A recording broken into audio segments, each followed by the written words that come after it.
Welcome back to Ask Dan Anything. I'm Dan Munro, Confidence and Connections Coach and founder of Brojo. And today we've got a question actually from the Brojo guys. The question is basically, well, it came in lots of different forms, but basically, how can I start a new career when I need to provide for my family?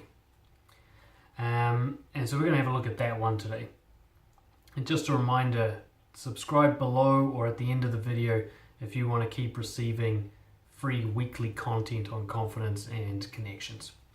So, the first question I've got for somebody who's worrying about starting a new career path but providing for their family is, have you started yet? The reason I ask that is, if you can spare 1 to 5 hours per week, then there's no reason why you can't start this already. Without any commitment, without any risk, without having to put your family in any sort of financial jeopardy. If you have not started yet, if you've got 1 to 5 hours a week, or you can create 1 to 5 hours a week, and you haven't started yet, then the problem of providing for your family is not the real problem, because you can start without needing to solve that problem. So I really want to put that idea in your minds, because when most people say I'm worried that I can't provide for my family, it's actually a front for a deeper fear. You know, a side gig is such an obvious answer to how do I change my career while I've got a family to provide for, right? Do a few hours a week on the side and you build it up. That's such an obvious, practical answer, you don't need to hear it from me. But if you haven't even taken a minute's worth of action towards that yet, then the fear about providing for the family isn't real. That's not what's really stopping you. Now, it could be you just simply haven't thought of that. But what I've found when I'm coaching somebody on this issue, the real fear is something else. Usually a fear of committing to something that doesn't work out, a fear that you'll never find the thing that you really dream of and love and passionate doing, and you don't want to explore it in case it turns out it doesn't exist. Afraid of, putting it all in and investing in a dream and finding out that you suck at it or it can't work and having that dream crushed. We're clinging to a fantasy and we don't want to test it. We don't want to experiment in a way that challenges the reality of it. And that's the real fear you have to deal with. The fear about your family isn't the real one. There is no actual risk to your family, you trying a little something on the side. So if you haven't started yet, then start. You can start for free, you can do some research. I'll give you some practical ideas at the end of this video. You don't even need to solve the problem of providing for your family yet.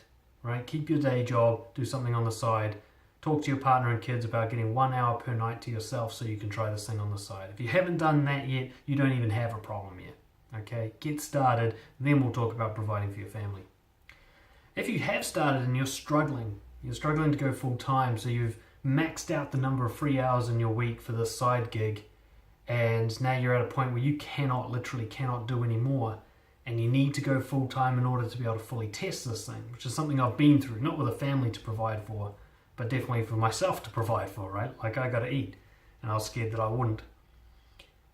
Give yourself a grace period. Talk to your work, talk to your partner, make the arrangements you need to make to get 1, 3, 6 months off work so that you can fully test this thing, and at least that way, if it flops, you gave it a real go. And you've catered to all the potential risks. Get a sabbatical. Figure out, put some income and capital aside in some way. Take as much time off as you possibly can, arrange with everybody involved, and just have a real crack at it. And I want you to... One of the reasons that people don't do this is because they get it in their heads that they have to be the source of income for their family. They're taking all that responsibility and weight on their shoulders. When there's a big difference between being an independent provider and being a resourceful provider. Okay, somebody who's resourceful knows how to safely get a loan. They know how to borrow from their parents. They know how to talk to their partner about the partner maybe stepping up and doing some part-time work. They know how to sell some stuff to create some capital that they don't need around the house. There is a way for you to find the income needed for that grace period, that test period, if you're willing to, lower your pride barrier and go and get those resources that your family needs to protect them while you go through this experiment. Because frankly, if you're not resourceful enough to figure that out, you're going to really struggle with entrepreneurship. Entrepreneurship is mostly about flexibility, adaptability, resourcefulness, calculated risk-taking, problem solving. So if you can't solve the problem of taking a couple of months off work to try something out, then odds are you don't have what it takes to start a business anyway. And I think you do. I think almost anyone does.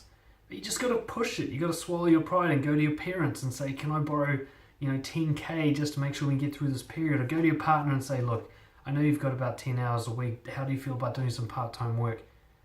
You can have those conversations. Just pick your balls up and go have them. You don't need to be the only source of income for your family. Okay?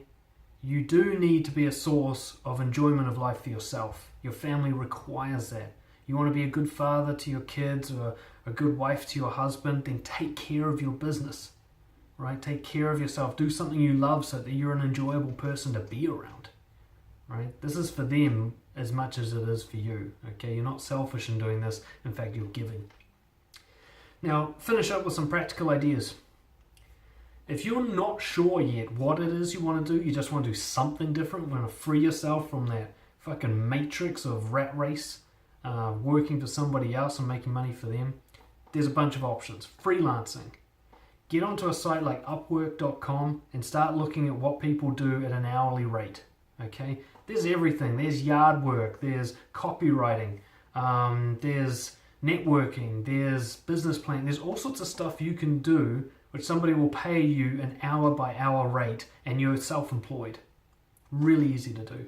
Drop shipping and online stores. Have a look up the word drop shipping and you'll see this concept of being able to set up a store online, sell other people's products, be the middleman for that. Very low risk, very, very low investment, easy to do on the side. Blogging, much more longer term, but setting up your own online website that's full of great content and value in your field of expertise, and then eventually monetizing that, making that through advertising or affiliate marketing. That can be done on the side. You can do that for years, completely risk-free, no cost to your family, and if it doesn't work, so what? You're creative, you get to write some stuff. And my favorite is you take what you already do now and you figure out how to do it as self-employed. Okay, so you've got all the skills. At the very least, transitioning away from being somebody else's slave and doing the same work at least for yourself. Almost every job you can think of has a consultant version. Okay, has a hire by hour version. Okay, and you can figure out what that is, or you can create it and undersell all the big corporations. So, those are my ideas on getting started. On separating away from a career that you hate to do one for you love without putting your family at risk. Totally doable. If you haven't started yet, then that's not really your fear. Thank you for watching. Please leave your comments, questions, feedback below. I'd love to hear from you. Don't forget to subscribe. And of course, if you want to have your questions answered personally, check out my Patreon page below and join the community there. I'll see you next time. Cheers.